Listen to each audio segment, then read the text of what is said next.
Hey,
hi.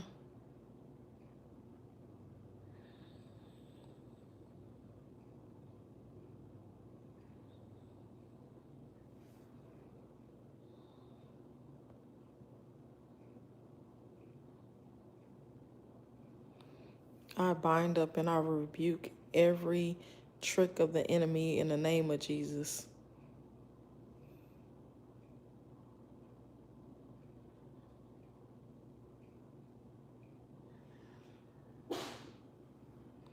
Bless you.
Hey, Andrina. Hey, girl.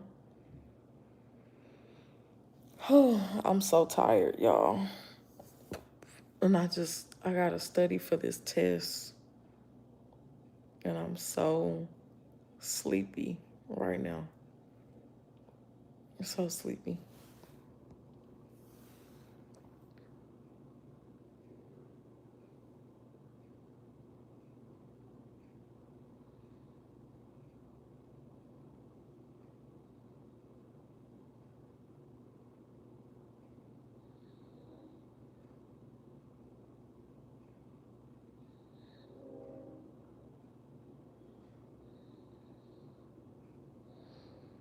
Talking about tired, go to bed.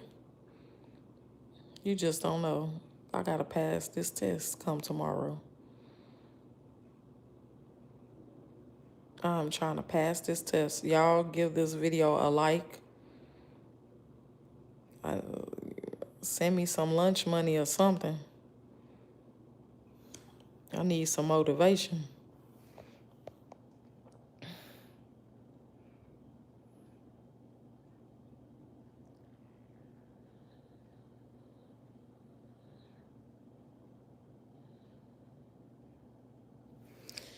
Okay, so we got that part.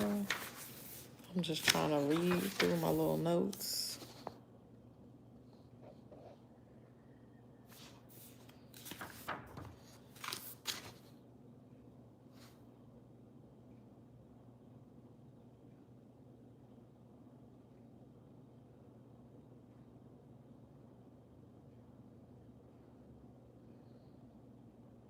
You been doing Bible study in your room by yourself? I know that's right. That's good. That's really good. I like doing the Bible study. Hey, Bree, just a sandwich.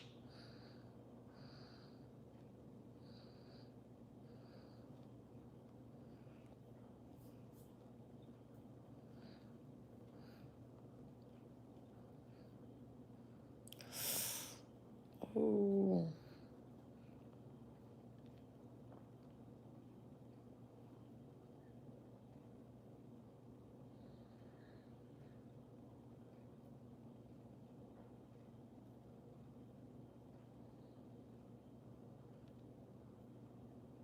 Yeah, while everyone is asleep. That's good. I know that's right. I know that's right. I'm just trying to, y'all, it's been a busy, busy week. Lots of studying, lots of, I cannot wait. Girl, you just don't know. I am very tired, like very tired. I miss y'all too. Very, very tired right now. I'm just like, I'm really holding on by a strand. Super tired. And I'm trying to figure out, it's like I have to try to get my studying on.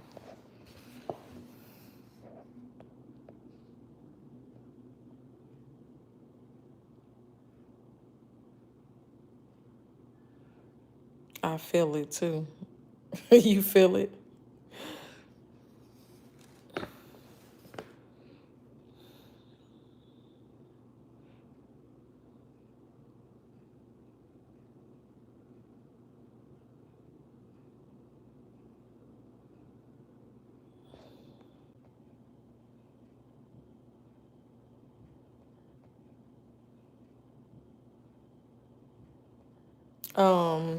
You said what book is that? This is a book. It's a Namake book is what it is. It's a study book about fair housing. So that's what I am studying.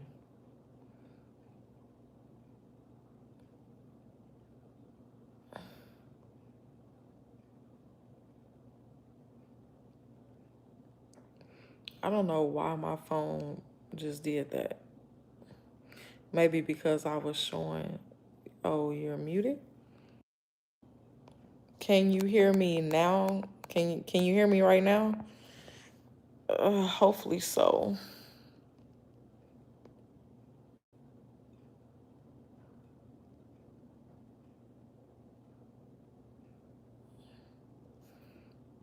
Let's see. Oh, translate chat messages to your. No, we're not gonna do that. You're muted. Is it better now? What's going on?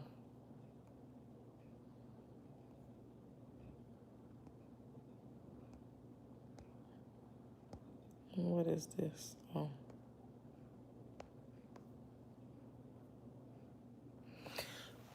Okay, can y'all hear me right now? Is it better or what?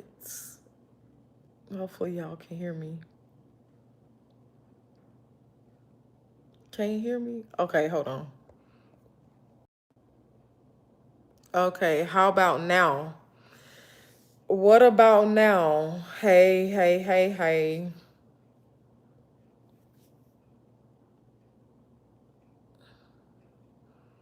Top fans, where my top fans at? We got Just a Sandwich as a top fan and a moderator. We got, okay, can hear you now. Cool, that's good, that's good. Yes, okay, thank y'all. Andrew, no, I don't.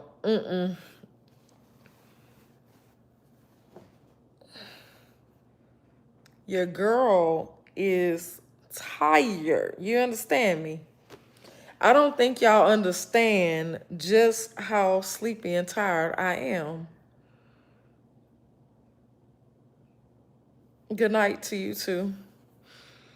So yeah, this is the book though. Let me show y'all. See, how can I turn it around? You can hear me? That's good. That's good. How do I turn my screen around now? Oh, there we go. Housing choice, voucher specialist, eligibility, HOTMA. Okay, by Namake. This is what I am studying, okay? It's about HUD, fair housing. I love when you go live. I appreciate you, Queen.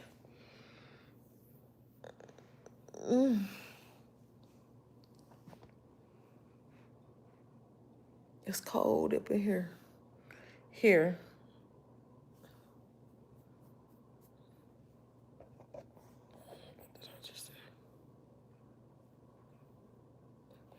Okay, so a live-in aid. I'm just doing some, probably talking to myself just so I can try to understand this thing, why it feels so tight. Okay, so a live-in aid. We don't look at live-in aid's income. A live-in aid can have children. Family members can be a live-in aid, and they must be able to pass a background check.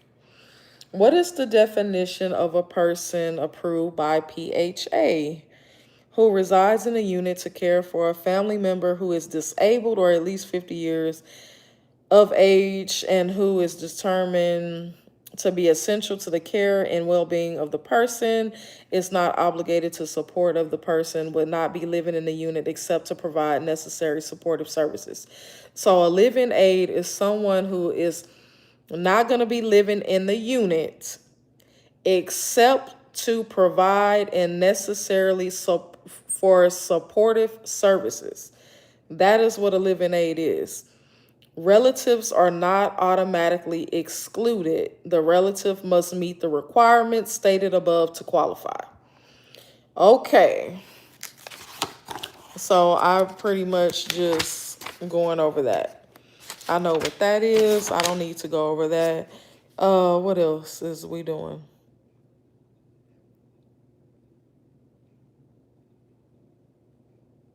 Okay, okay. I got that down pat. My test is going to be true, false, and it's going to also be multiple choice. So that's what I am trying to do. Individuals requesting protection cannot be required to provide additional third-party documentation. Okay, okay, okay.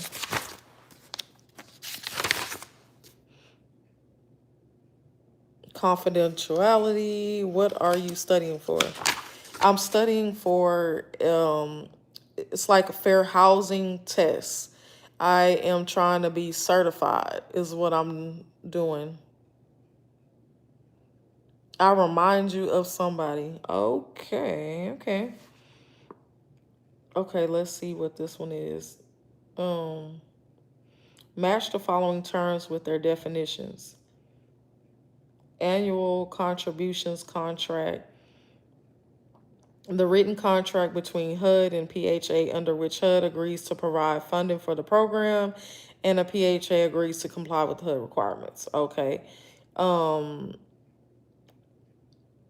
Administration plan is a HUD required written plan that establishes local PHA policies for administering the HCV program. Okay. What else? Type of assistance where families live in a building with a subsidy attached to it. That is project based. Okay, tenant based assistance is going to be the type of assistance where the family may choose their units. Okay, got that. C, HUD definition of disability. A narrower definition of a person with disabilities used for purposes of receiving preferences and deductions. Okay, I think I got that. A owner selects and screens tenants, receives HAP payments, enforces lease. So the owner, they screen the tenants, they receive HAP payments, and they enforce lease. Hey y'all, what's up, what's up, what's up? Passes legislation allowing creation of PHAs. That is going to be state government. Providing income and family information to PHA, pay tenant portion of the rent and utilities to owner, adhere to lease requirements and family obligations. That's going to be A, participants. Passes authorizing legislation and appropriation bills. That is going to be Congress. Okay, got that right. Allocates funds, develops regulations, contracts with PHAs, monitors PHA performance. Are you studying for property management? No, I'm not studying for property management. I'm studying for to be certified with like fair housing HUD type of stuff. That's what I'm doing. Basically what I'm doing, it counts as a college credit, but then I can also use it for, if I wanted to just, be certified in other areas. It's a lot. Okay, I've been doing this for that's why y'all haven't been seeing me, because I've been doing this for the last 5 long, hard days, okay? 5 long, hard days, okay? Okay. Moving on. I'm only studying the stuff that we went over in class and that is highlighted. We not studying nothing that's not going to be on the test. How many of y'all do that? Do y'all study what's going to be on the test, or do y'all just study everything? I like to just study whatever's going to be on the test, or whatever areas I'm having. a issue in.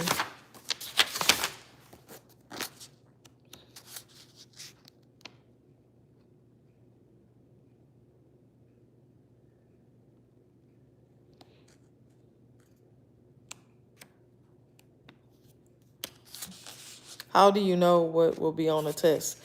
Our teacher, so basically what she did was, you see everything that's highlighted, this is the stuff that's going to be on the test. So they might have, it might be like a true false question. So this could be on the test. Like everything that's highlighted is on the test. So it's either going to be multiple choice or true false. The test gonna be 100 questions. You got to make at least a 70 or better to pass.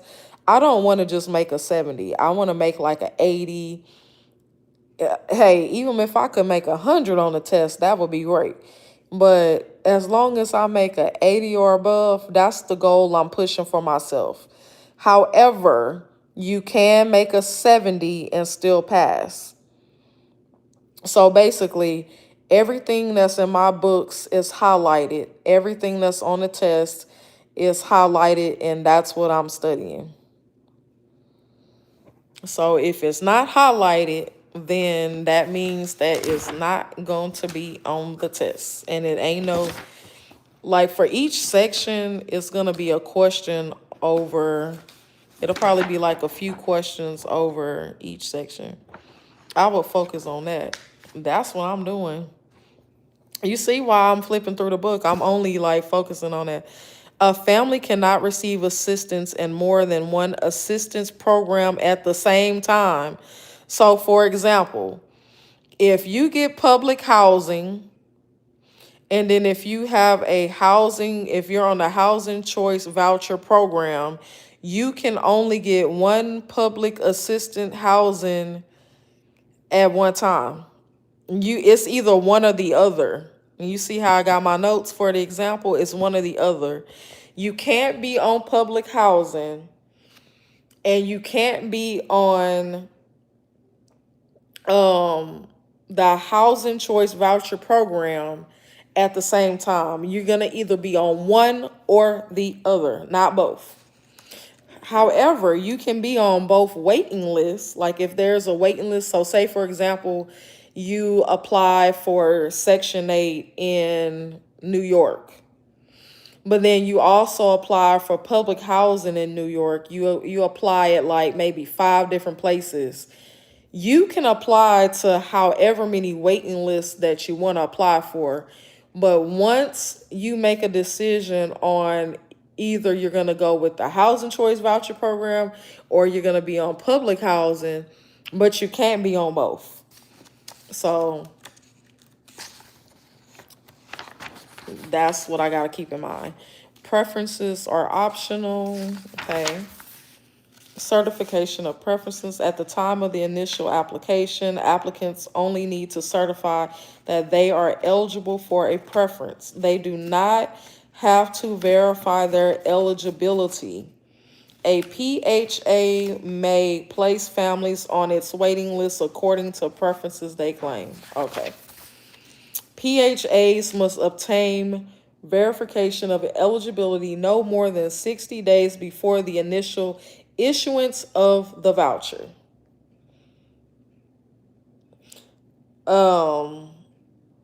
Yeah, okay, examples, bank statements, award letters. So anytime you are applying for Section 8 public housing, at the time of eligibility, like once your name comes up, they are going to look at all of your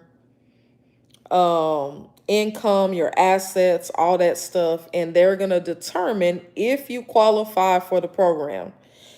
If you make over a certain amount of money, you will not qualify for public housing Section 8. Your income has to be over a certain amount.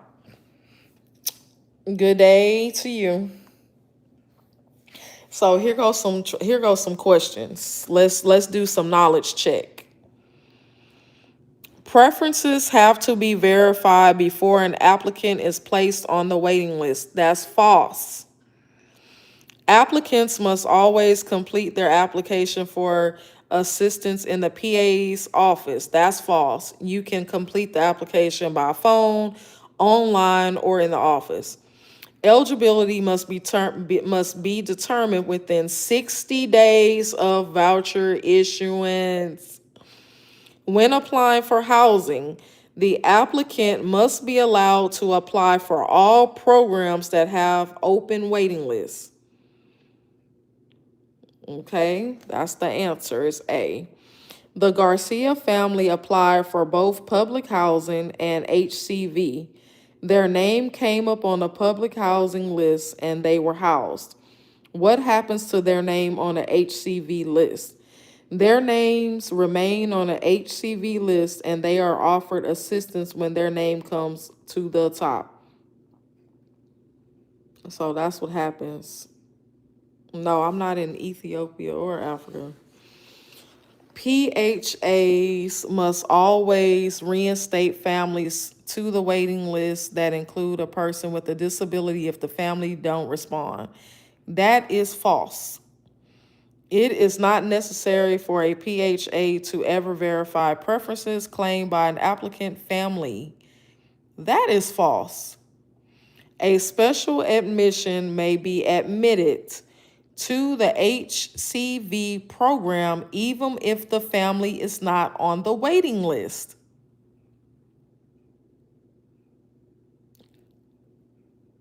That is true.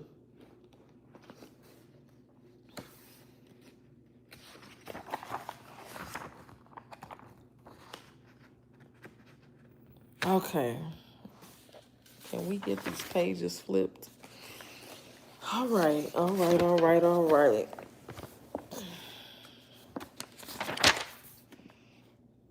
Evaluating eligibility. I think some of this stuff, okay, a group of persons residing together, and such a group includes, but is not limited to, an elderly family, a near elderly family, a disabled family, displaced family, the remaining member of the tenant family.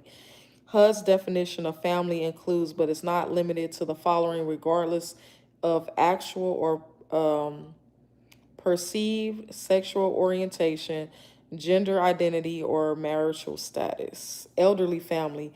An elderly family includes a family whose head, including co-head, spouse, or sole member, is at least 62 years of age. So according to HUD, an elderly family is a co-head, a spouse, or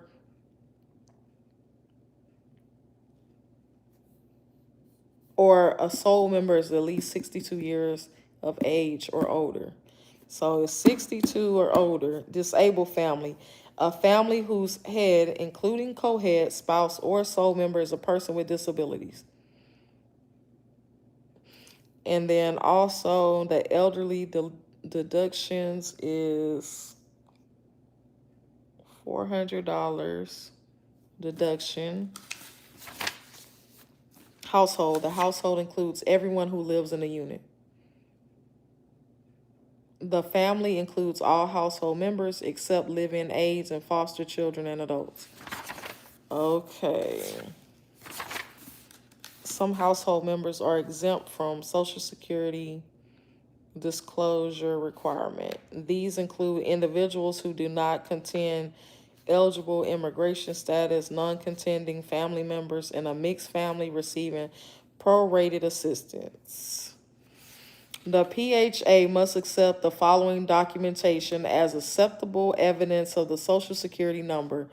It has to be the original Social Security card, a documentation issued by the Social Security Administration that contains the name of the Social Security number of the individual, the benefit award letter, Medicare card, or printout. An original document showing the individual's name and the Social Security number issued by the federal, state, or local government agency. This could include welfare agency documents, military papers, unemployment, insurance documents, or any other government-issued document. When is your test? Tomorrow. That's why I'm trying to, it's crunch time. That's why I'm over here like, I gotta get this. We take the test tomorrow.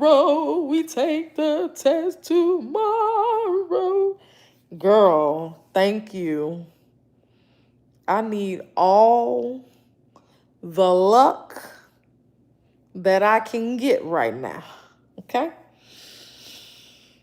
The tenant's assistance must be terminated if they fail to provide the required documentation.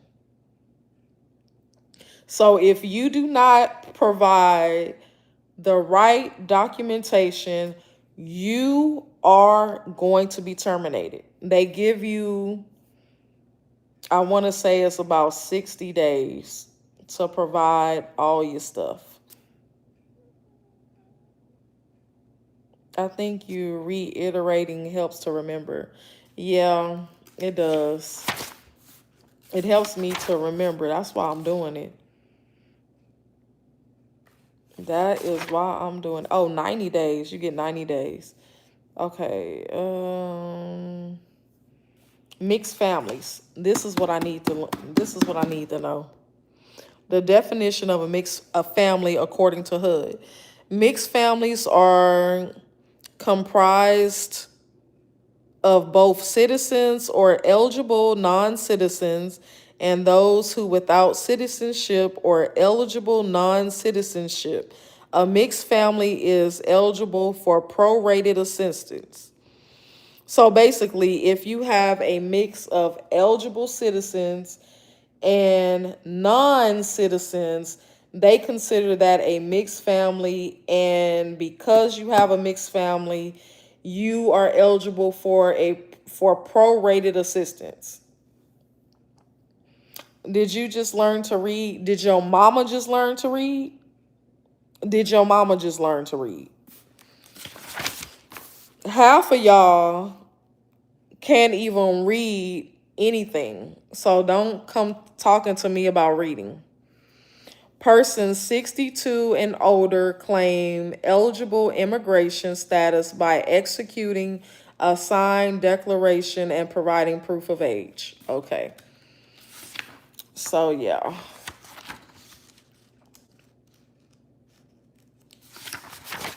Thank you. Goodbye. I don't know why people come on here with a stupidity. I don't understand why they come on here with their stupidity.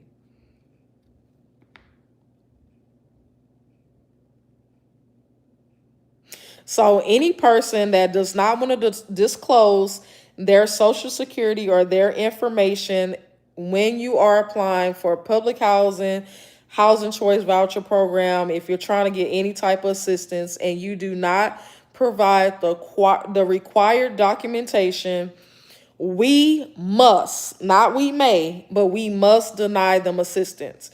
You don't want to provide your documents, no assistance. Simple and plain as that. HUD establishes income limits annually by family size for the area in which the PHA is located. The low income limit is 80% of the area median. So all I got to remember, low income, 80%. Low income, 80%. Okay. Once a family is admitted, meaning once they're leased up, it is no longer subject to the initial income limits in order to retain eligibility. So once a family leases up, you don't have to keep on providing your income limit and all that stuff. When you initially get on the program, they're going to look at everything. They're going to look at all your income. They're going to make sure that you qualify for it. And once you do that one time, you don't have to keep doing that every single time. But they will do annuals, like every so often. Usually it's like every year. They have some programs that do annuals every 3 years. And basically, they're just looking at your income to make sure that your income hasn't changed as far as went over the income limit. Because anytime that you're over the income limit, you won't qualify for the program. So if you're making over $105,000 per year, why do you need public assistance? But you got a lot of people that's out here that's capping and that's lying, trying to get public assistance. How's my day going? It's going good.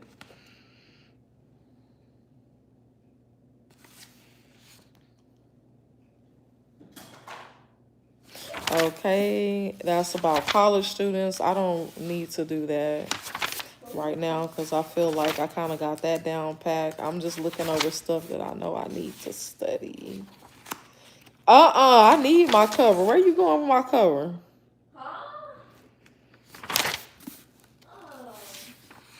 Make sure you get enough rest before the test, girl. Yeah.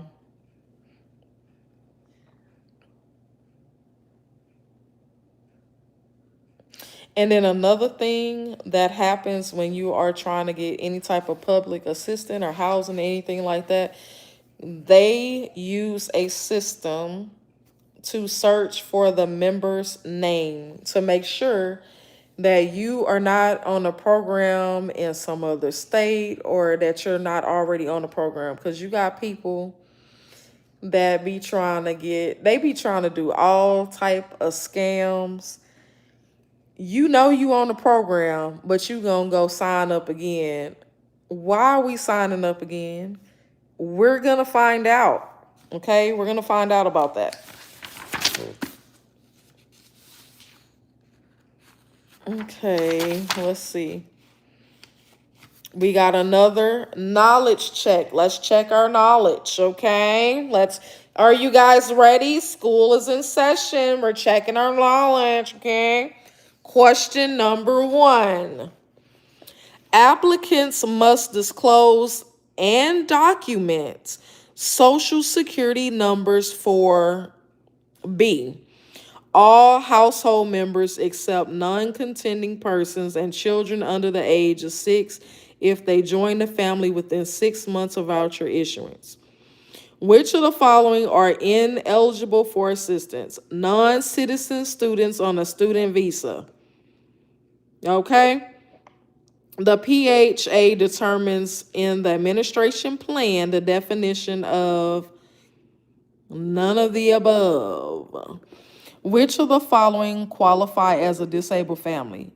A 28-year-old head who is receiving SSI, 51-year-old head with a disabled daughter, retired couple under 62 years of age. It's going to be the 28-year-old who is receiving the SSI. So anytime you see disabled family, a lot of times that means that they are getting Social Security benefits. A mixed family for purposes of the non-citizens rule includes some citizens and some eligible non-citizens, some eligible members and some ineligible members. It's going to be C, okay? That's going to be the answer. To be eligible, a family must what? It's going to be E. Be within the asset limit, okay? And then also A, be within the income limit. So your assets and your incomes cannot be over a certain limit in order for you to be eligible for these programs. The income limit set at 50% of the median income for the area as determined by HUD is called the what? It's going to be called a very low income limit.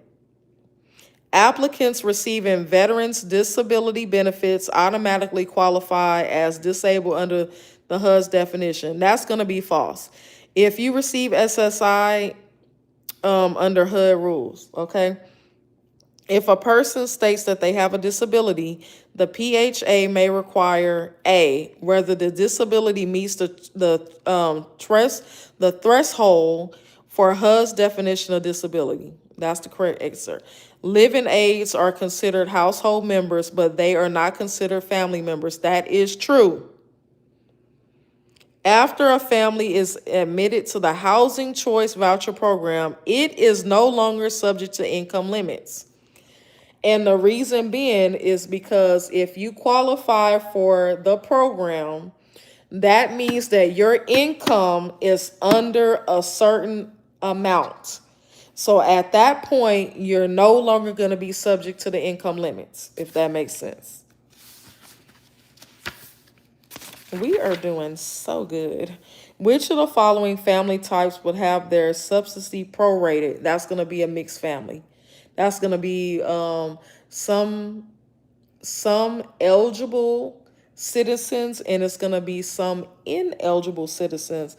So that definition of mixed family is the definition that is designed by HUD. Okay, so we got that. What else? If a PHA's jurisdiction contains more than one income limit area, girl, I hope I do. I'm trying to pass. I'm trying to pass my test. Hey, writing visions, girl. It's almost 11 o'clock. Oh my God. I didn't know it was that late. Okay, so if the PHA's jurisdiction contains more than one income limit area, the applicable income limit for issuance of a voucher is the highest limit for the jurisdiction. Hey, hey, thank you. Define elderly family below. So it's going to be the head, the spouse, or the co-head, and they have to be over the age of 62. Social Security card. Oh, what are the two types of documentation that can be provided as evidence of a Social Security number? So when you're providing documentation of your Social Security card, you either going to have your Social Security card, or either you're going to get the letter from the Social Security Administration that contains your Social Security number and name. So you can use that as verification. Another thing that you can use is a letter from another government or entity with the person's Social Security and name. So say, for example, maybe you're applying for food stamps. That's another government agency. So if you provide documentation of that, they can use that as documentation.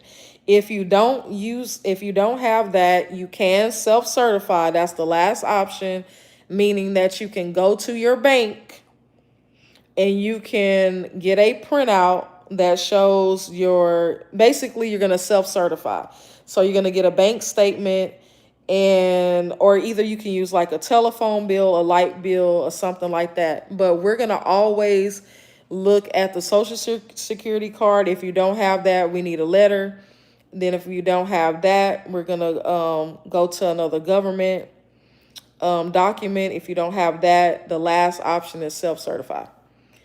Okay, just don't be tired. Girl, y'all just don't understand. I've been tired this whole week. This whole week, I just been studying. I've been in class nonstop. I barely been, look here. You know how you see your house, but you don't see your house? Because all you see is books. And yeah. Amen. We too, girl. I'm talking about, I am trying to get this. I don't want to have to take this class no more. I want to take this class one time. I want to pass it with flying colors, and I want to be on to the next thing, okay? I feel pretty confident, though. So at intake, you cannot make for 2026, in order to apply for these programs that we're talking about, public housing, Section 8, you cannot make more than $105,524. So that's the cap, $105,524. $105,524. You cannot make over that amount in assets at intake. If you have over $105,000, 574, yes, you qualify. The cap is 105,500, $574. So it's 105, 574. What did I say? Did I say 24? My bad. But if you make over that amount, you do not qualify. So every year, like I think I want to say last year, it was like, was that? Hold on, I'm trying to think. We're in 2026. I want to say it was maybe 2 years ago. Like basically every year they kind of go up. Every couple years they kind of go up. And last year before last, 2 years ago, it was 103,000. Now it's up to $105,574. So yeah,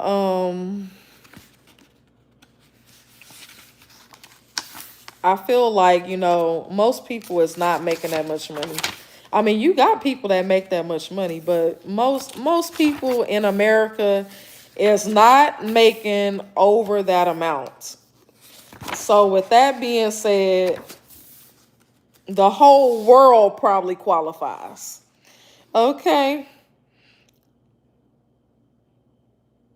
All right. Okay. This is something else. When you are applying for these government programs like this, there's all different types of programs. They have the housing choice voucher program, they have public housing, they have project-based housing, they have the VASH program, they have the veterans program. They got all these types of programs, okay? All these type of programs to help people out. Especially one thing about it, you got people that want to, I hear people all the time, oh, you on public housing, you on housing, and they be trying to make fun of these programs, or either they say, people that's on these programs, they're lazy, they don't want to work, this, that, and the third. Look, most of the people that's on these programs are working people. They have jobs. They have jobs. Basically, all it is putting you in a lower income bracket to where when you go out to look for housing, you're not going to pay full rent, basically. That's all it is. It's basically saying my income is this amount of money. I need some help. And based on what you make, they go by your income. And working harder than most people. Yeah, I hate when, granted, you do have people that's on public housing, that's on Section 8, and you have some people that, they just want a handout. But that's not everybody. Most of the people that's on these programs are working. Like the programs, they have FSS, which is a family self-sufficiency program. You have people, if you have a voucher, you can buy a home. You don't have to be in public housing. You don't have to be in an apartment. They have programs to where they can give you a voucher and you can get you a home. You can buy your own home. So a lot of these people that be talking about Section 8 and public housing and so this and so that and there and that and blah, blah, blah, blah, blah, like most of the people that's running they flappers, they don't even be knowing what they be talking about for real. Hey, I'm doing good. How are you? We're studying. That's what we're doing. Because, baby, I have to pass this. I have to pass it. Let me show y'all what the voucher actually looks like. For those people, maybe you're interested in getting public housing. Maybe you're interested in getting on a housing choice voucher program. Maybe you are a veteran and you need a voucher. Whatever the case may be, maybe you're interested in buying your own home. I just want to show you an example in my book, in my workbook, what the voucher looks like. Okay, we're going to take a look at the voucher. So this is what the voucher looks like.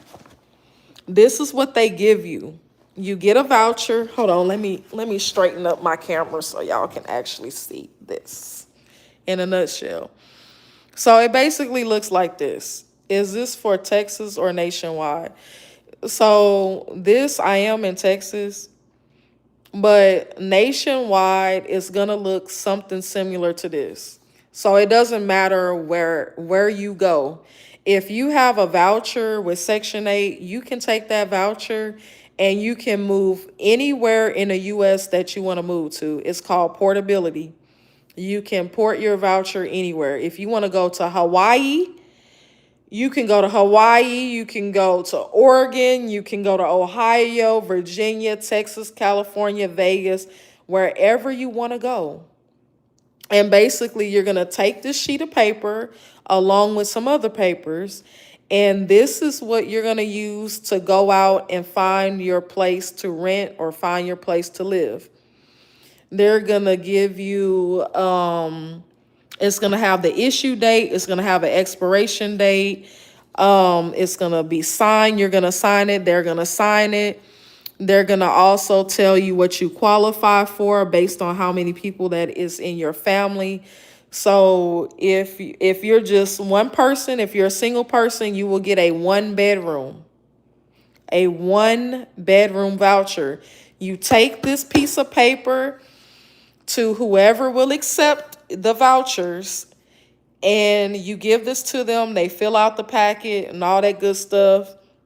Once you turn it in, once you get all your stuff filled out, you're gonna turn it back into the agency. They're gonna schedule an inspection, because they have to go out and inspect the unit. Once they inspect the unit, once the unit passes inspection, they're going to get up the contract, the lease, and all that type of stuff. And then once your unit passes, the day that your unit passes the inspection, that's the same day you can move in and get your keys. Now, granted, you're going to do your application fee. You're going to do all that stuff just like you normally would if you were paying market rent. The only difference is you're using this voucher, and this voucher is going to be for a certain amount of money. And basically, HUD is going to pay, the voucher. HUD is like the funding or whatever. So they're going to pay either your full rent or the majority of your rent, or you're going to have a portion of rent to pay. So say for example, you find a house. The house is $2,500 a month, right? So instead of you paying $2,500 a month for this house,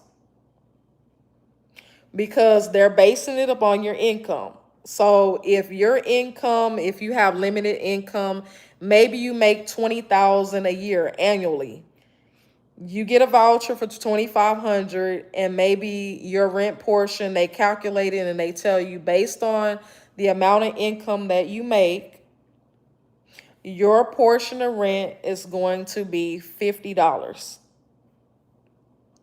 So basically, you're going to pay $50 for this $2,500 a month house that you have.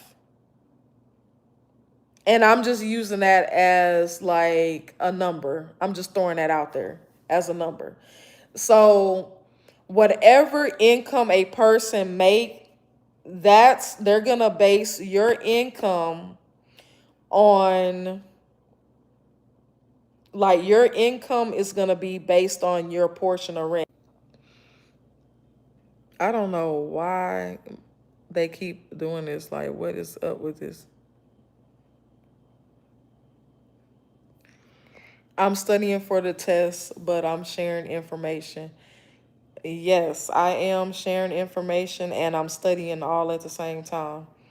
because a lot of people don't understand how these programs work. How your day been? Good. Like, a lot of people really don't understand how the programs work. They don't understand the leases. A lot of people, you just got to read. You got to read. You got to read your lease. You got to know what you're signing and all of that. So if you haven't started paying attention to your lease and reading over the HUD stuff, I'm listening and searching my own background. I know that's right. But then you got family obligations. So it's like, it's important to read your lease. You know, when you get these places, also you want to, like, when you're dealing with these landlords and stuff like this, you want to always ask questions. Okay, what do y'all pay for? What bills do I pay? Because you got a lot of people that don't read their lease, and they'll say, well, the landlord didn't say that I have to pay a water bill or gas bill or light bill. This is, a lot of this stuff is common sense. If you live in a house, somebody is paying those bills. So for the people that be trying to play games and say they don't know, it's in your lease. They have to put in the lease what utility bills are provided.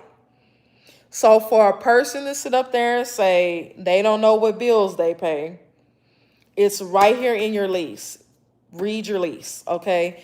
When you are in a house, I don't know no landlord that's paying all bills in the house. You gonna have some bills. You're gonna have your light bill, you're gonna have your water bill, and a gas bill.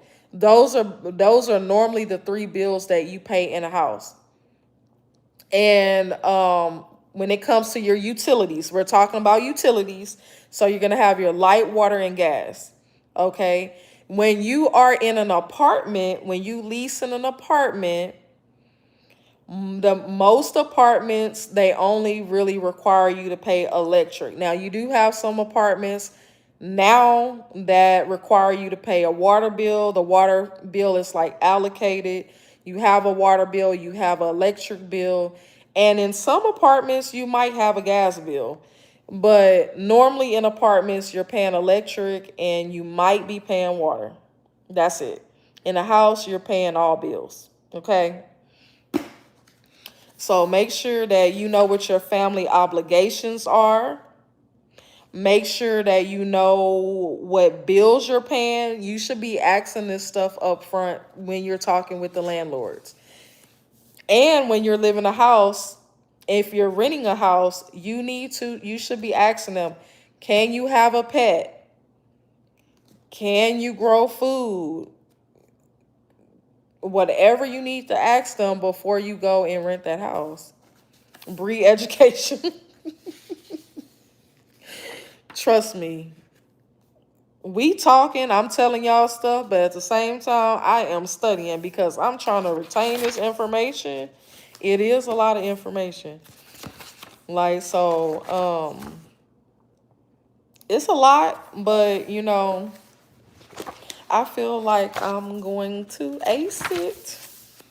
That's right. Read your lease. One of the landladies tried to scam me tried to scam me and Wit for a late fee.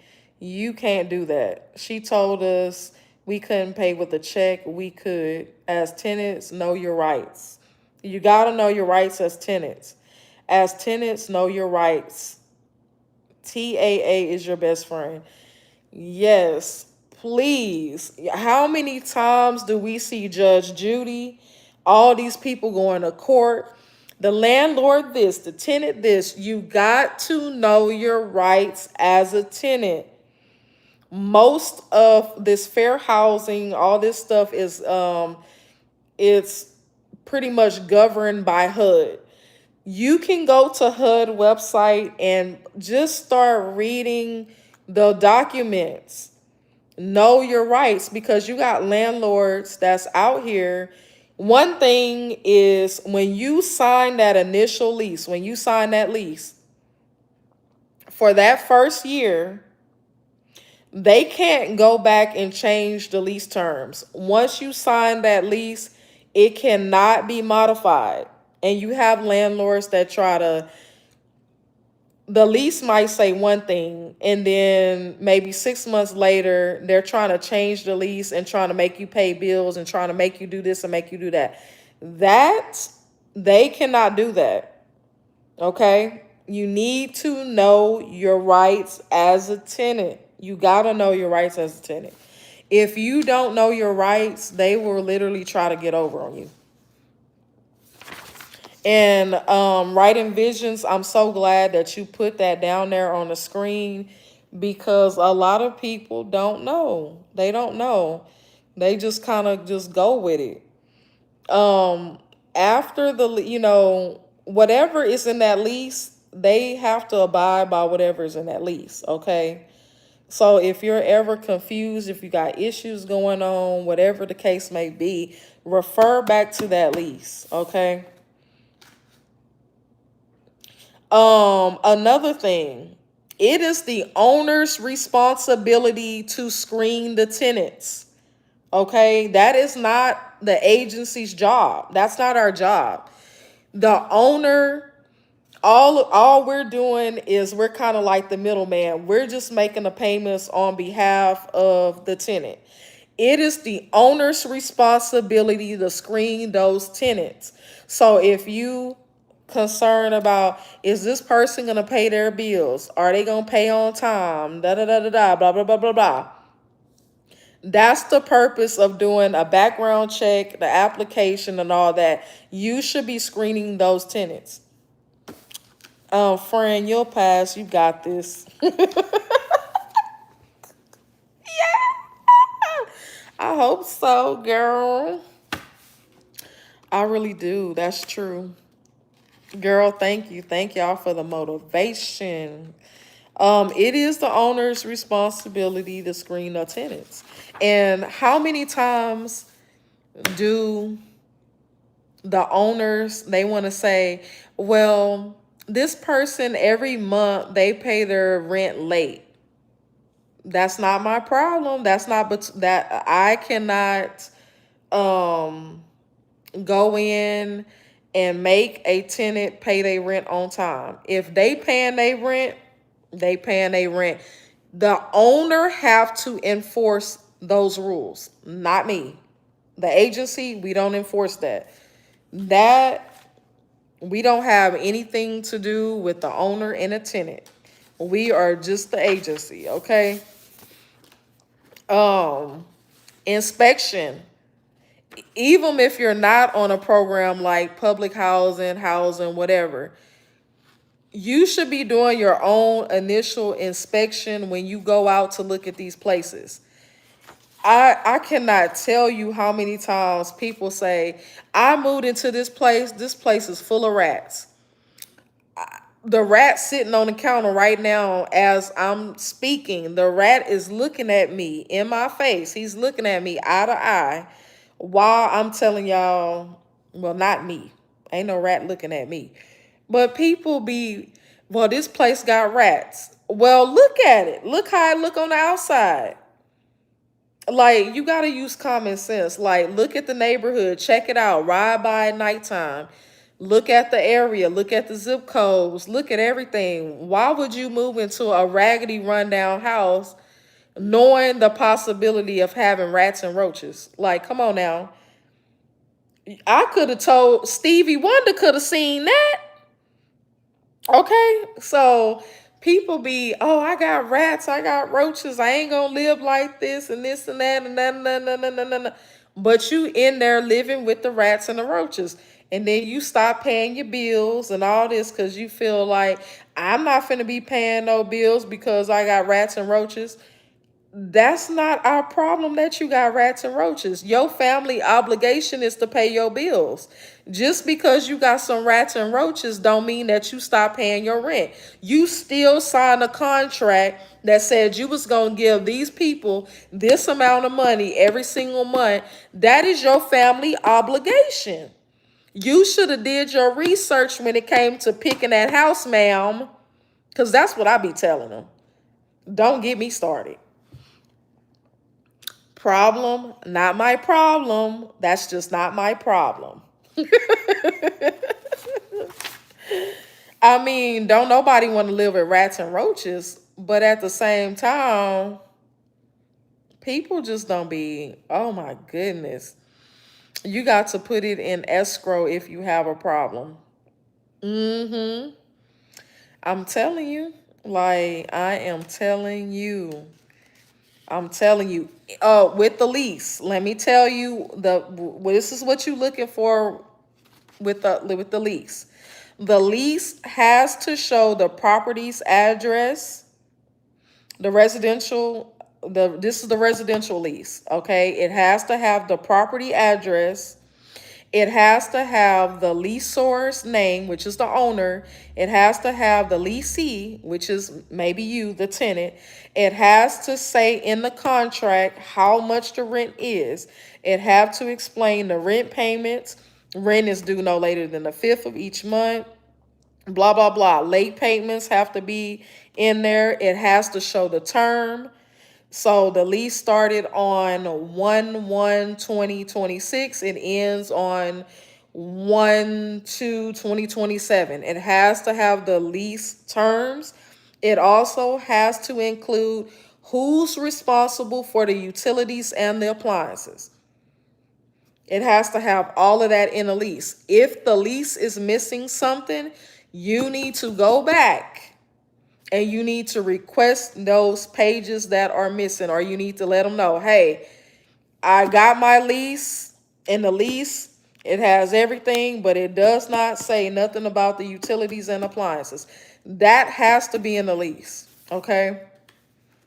So please know your rights, whether you're on public housing or whether you pay your own rent yourself. Like, you got to know this stuff. What else?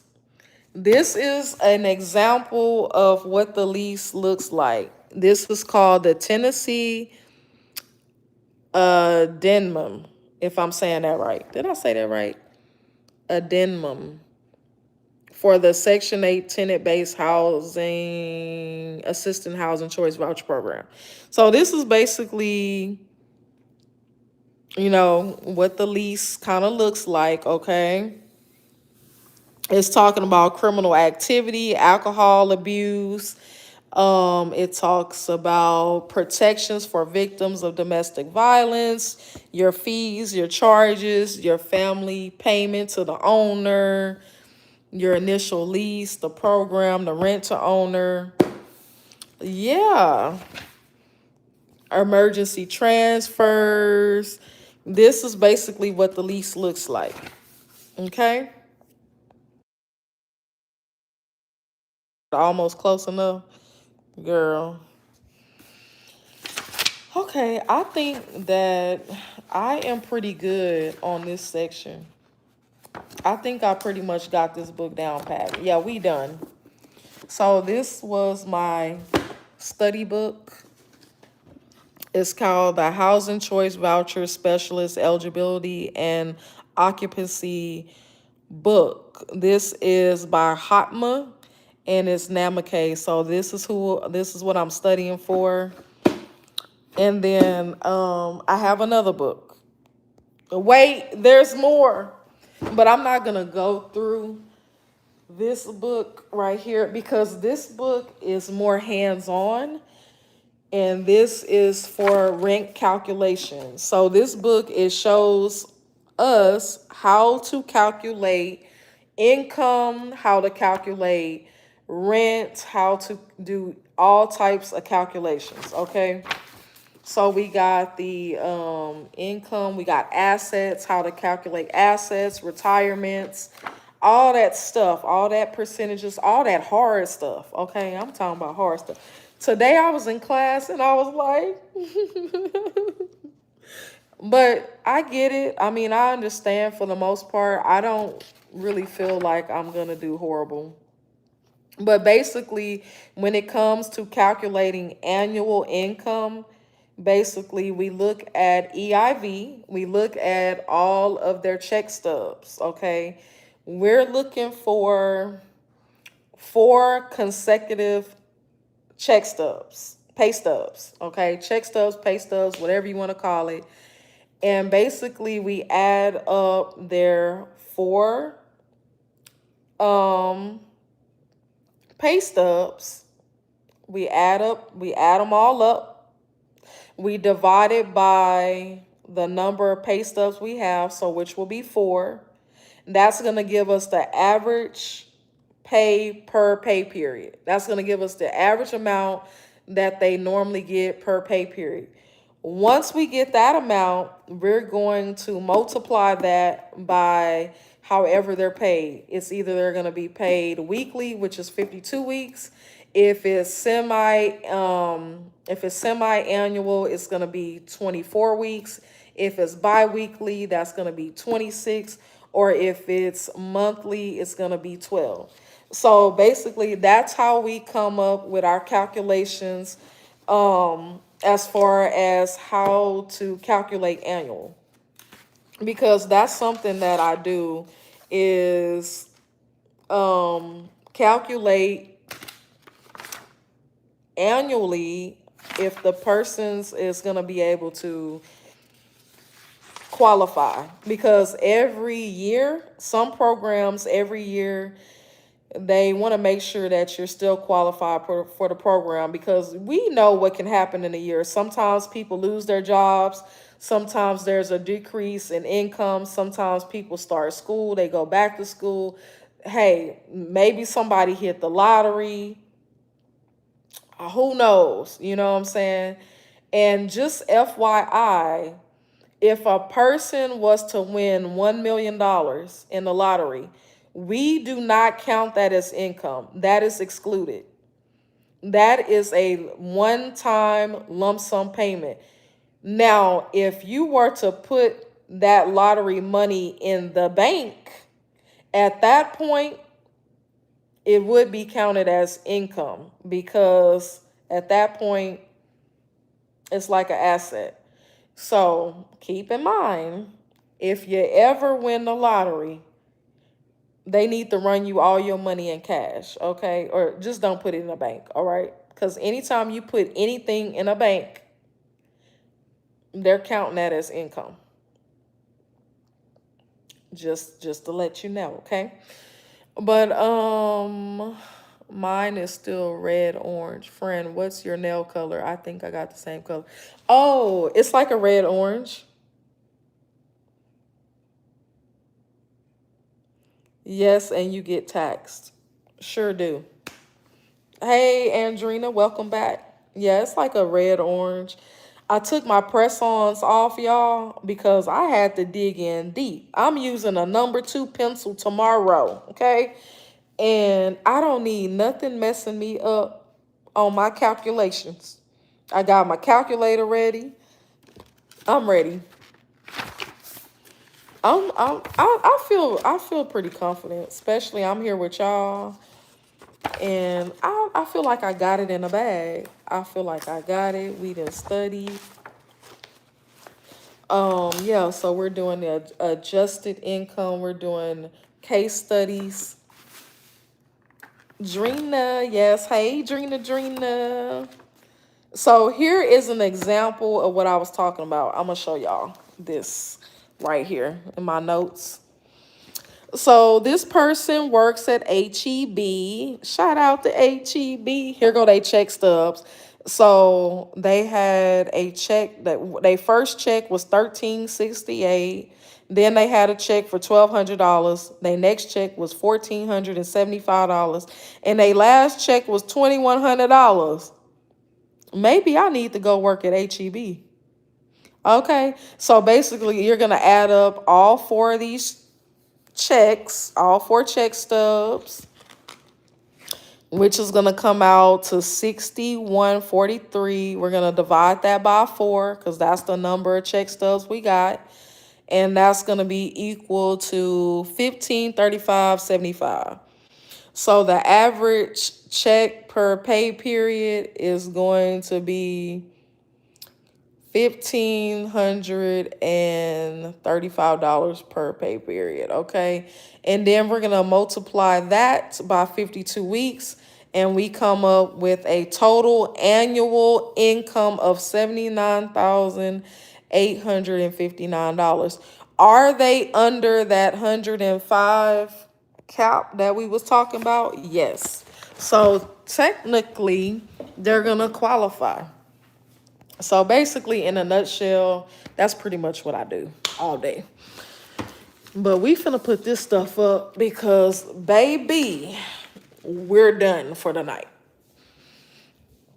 One of my co-workers, they've been doing flashcards. We've been helping each other, trying to study for the tests and working independently. And hey, I'm happy that test day is tomorrow, but at the same time, I'm just like, I am so ready to get this over with because I am trying to score at least 80 or above.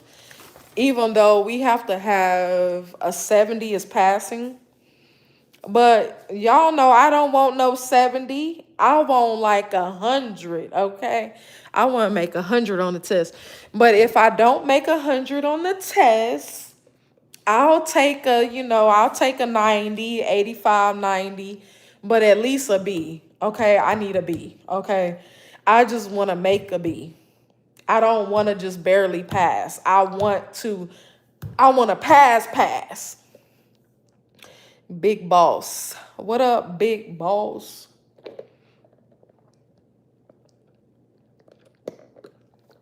Work at Buc-ee's, they get paid more. Girl, I seen how much they pay at Buc-ee's. I was like, maybe I need to go to Buc-ee's for a little bit. Because Buc-ee's making that money. But the only thing that I don't like about Buc-ee's is most of their positions, it's like they pretty much want you to work weekends. They want you to work a Saturday. And I ain't working the Sabbath, okay? The Sabbath is for resting, okay? We ain't working. We ain't doing no work on no Sabbath. That's the only thing that I don't like about Buc-ee's because trust me, I looked into that. I was like, you know what? I think Buc-ee's would be a fun job. I could get me some snacks. I could shop up there. But then I was like, they want you to work Saturdays. We not, we ain't working no Saturdays. I'm sorry. We not doing that. We ain't working no Saturdays. We ain't doing none of that. We ain't working on Saturday. Get the merch. Exactly. I love Buc-ee's merch. I love their shorts. They have the cutest clothes, like for real. I'm so happy my moderator's on here. We got Writing Visions in the house. Y'all make sure y'all go follow her.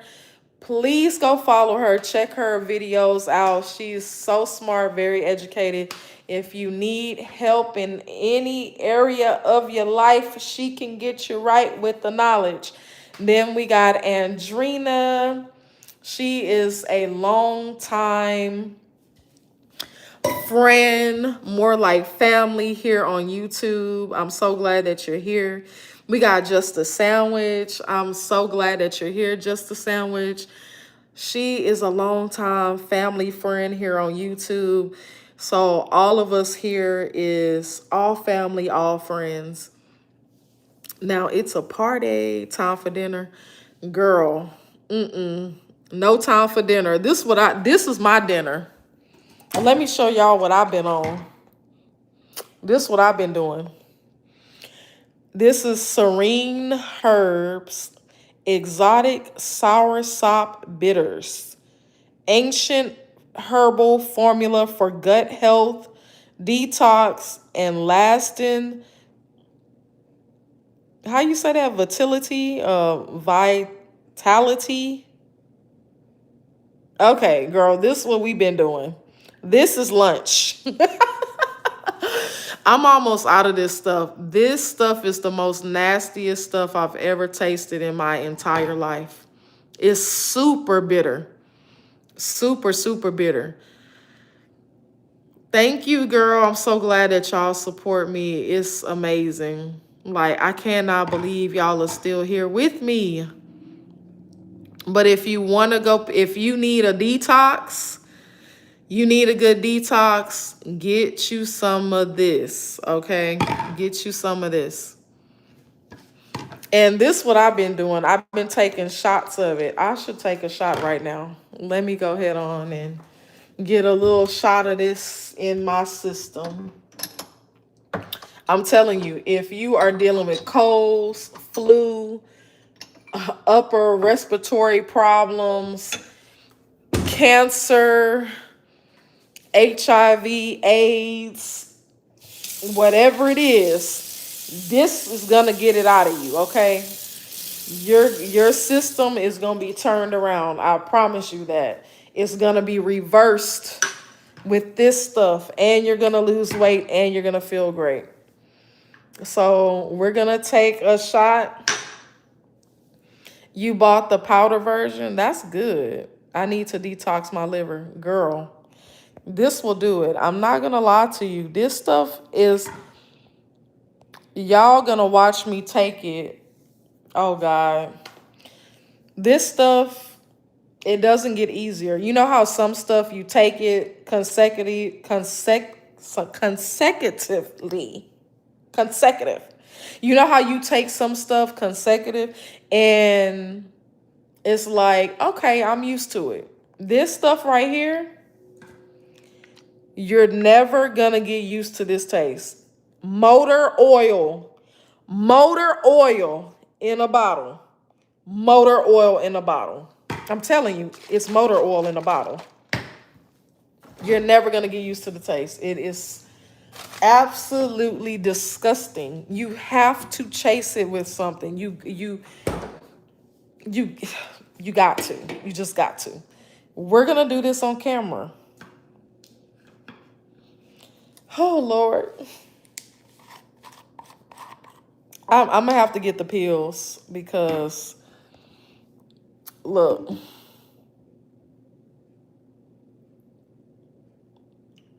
I told you it was motor oil in a bottle.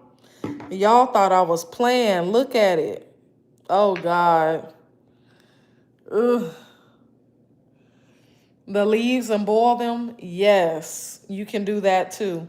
Soursop is really, really, really good. Good night, girl.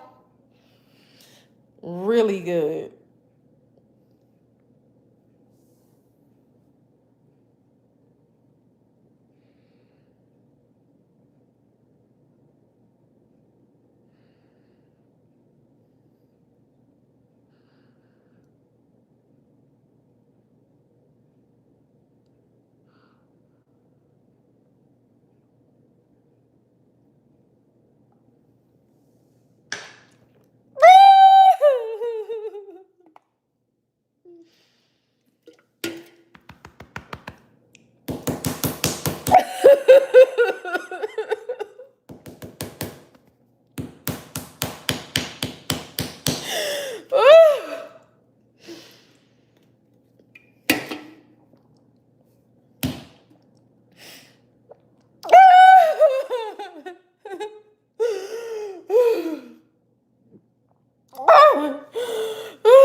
Oh God.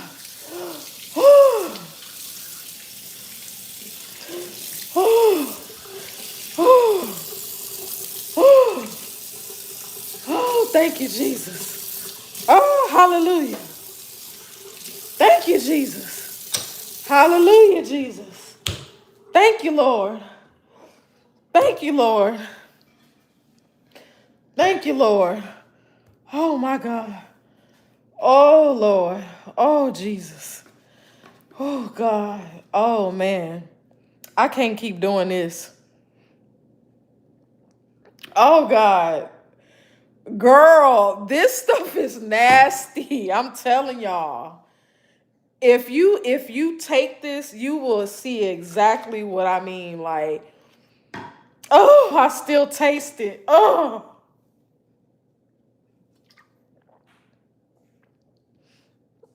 Ah. Ah. Ah. Ah. Ah.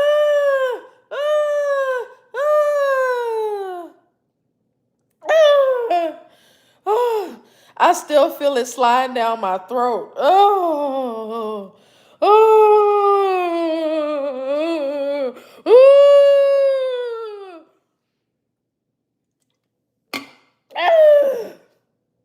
oh, oh.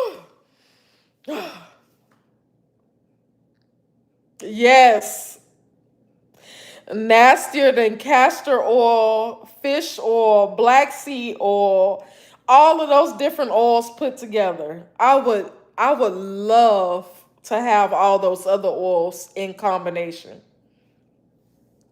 This stuff is nasty. Oh, girl, whew, whew, whew, whew, whew. I can feel it in my throat. Yeah. And then on top of that, let me tell you what it does. Girl,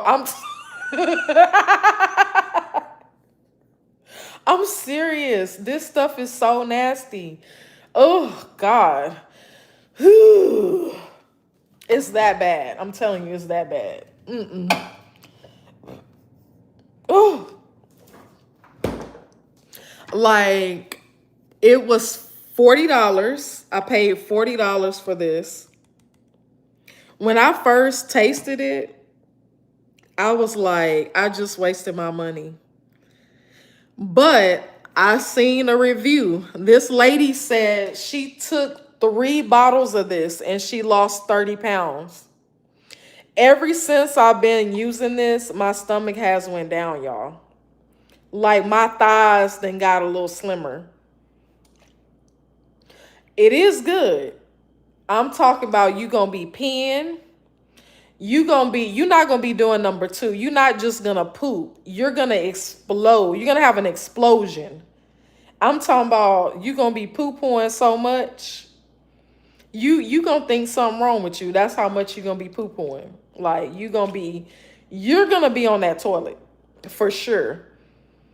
And I'm talking about it when you fart, it's gonna stink so bad. It's gonna make you mad. That's how I was mad. When I first farted, I was like, I was pissed off because I was like, bro, like, who just did that? Like, for real. Like, who did that for real? I'm telling you, you're gonna pee a lot. You're gonna detox. It's gonna start detoxing you on a cellular level. You're gonna detox, you're gonna fart, you're gonna poop, you're gonna keep on, okay?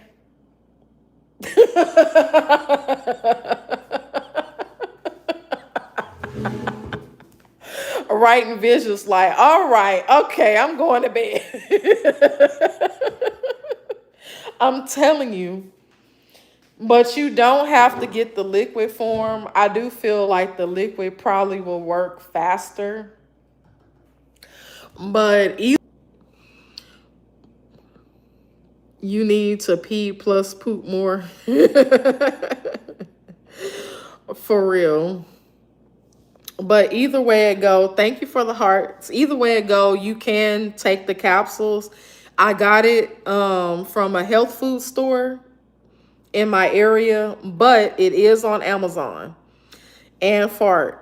Girl, you ain't gonna have to worry about farting because you're gonna be farting so much. You know what I had to do, y'all? And I haven't had to do this until I start taking that stuff.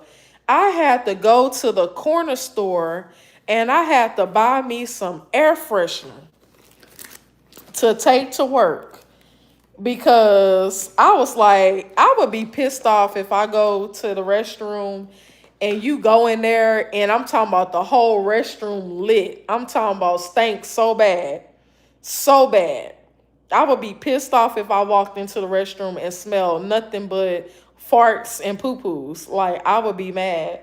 So I had to go get this air freshener. And it's by Blunt Effects. And I'm talking about what I do is I spray it in the toilet before I decide to make my explosion. And it masks the whole smell. I'm talking about the whole bathroom gonna be smelling like this. You're not gonna even smell the poop, okay?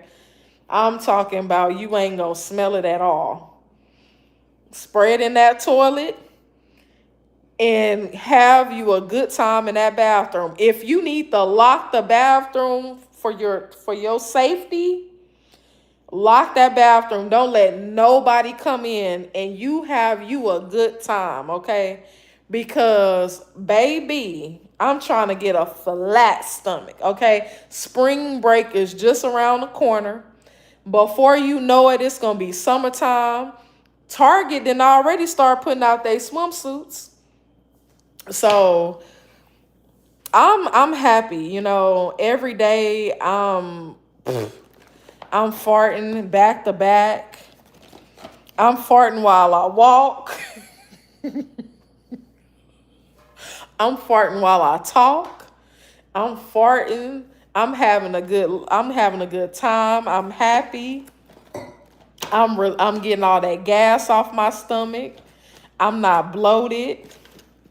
Yeah, so I love it. I love it. It is the best thing that could have ever happened to my life. But the taste, if you can just get over that taste, you're gonna be all right. Okay. But if you one of them people that can't, you know, take liquids and stuff like that, I suggest get the capsules. Okay, get the capsules. I'm still tasting it. Ooh, that stuff is really horrible. They need to come up with another. They need to come up with a flavor, because that right there. You talking about a bitter herb. They wasn't lying. Okay, they was not lying. They didn't say it was gonna be that bad. They did not say it was going to be that bad. But anyways, y'all, I got to go. It's almost 12 o'clock, midnight. I love y'all. Thank y'all for all of the support, all the encouraging words. I'm going to let y'all know when my test results come back, probably in about a week or so. I'll let y'all know what happened. Love y'all. See y'all next time. Good night. Good night. Thank you.